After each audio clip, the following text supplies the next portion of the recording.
Hello, I'm Joe Hren. Bloomington Mayor Mark Kruzan is looking at his third term in office after winning the city's Democratic primary election.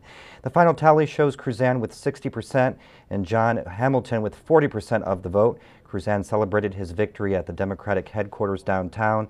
Meanwhile, Hamilton delivered his concession speech at about 8:30 p.m. WTIU's Alex Roy visited the Kruzan campaign and has this report. You know what? I was looking for the right words to end this, and you just gave them to me. Thank you, Bloomington. The crowd was ecstatic as results started to pour in Tuesday night at the Bloomington Democratic headquarters. Mayor Mark Kruzan says he's excited about the opportunity to serve as mayor again, but says he owes that opportunity to his staff. You know, we're elated. This place was packed, admittedly not as packed as it is tonight, but it was packed for the last few months. We've really had a lot of volunteer power, a lot of people who were willing to put their names out there as endorsers, and it's a hard thing to do in a primary. Although there was an overwhelming celebratory feel to the evening, Kruzan says the work won't stop. The next step for us is literally tomorrow.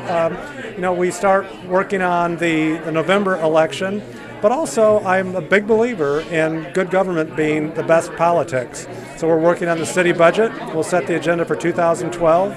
And this election, even though it was a primary battle, was about the next 4 years. Kruzan's primary challenger, John Hamilton, called the mayor shortly after the results were in to offer his congratulations and say he'd support Kruzan in the fall. For WTIU News, I'm Alex Roy.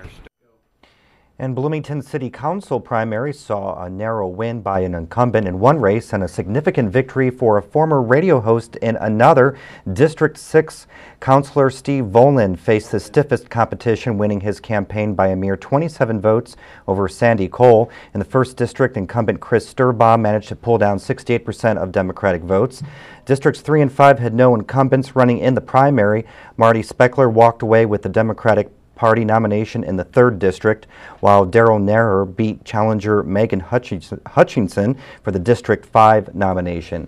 In the Terre Haute mayor's race, Republican incumbent Duke Bennett was running unopposed, so he will automatically appear on the November ballot.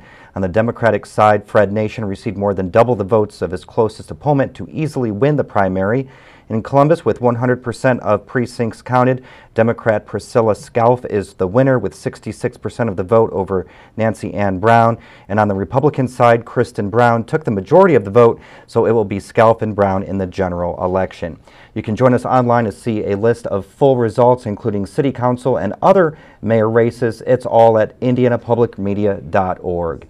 In the forecast tomorrow, partly cloudy with highs in the upper 50s.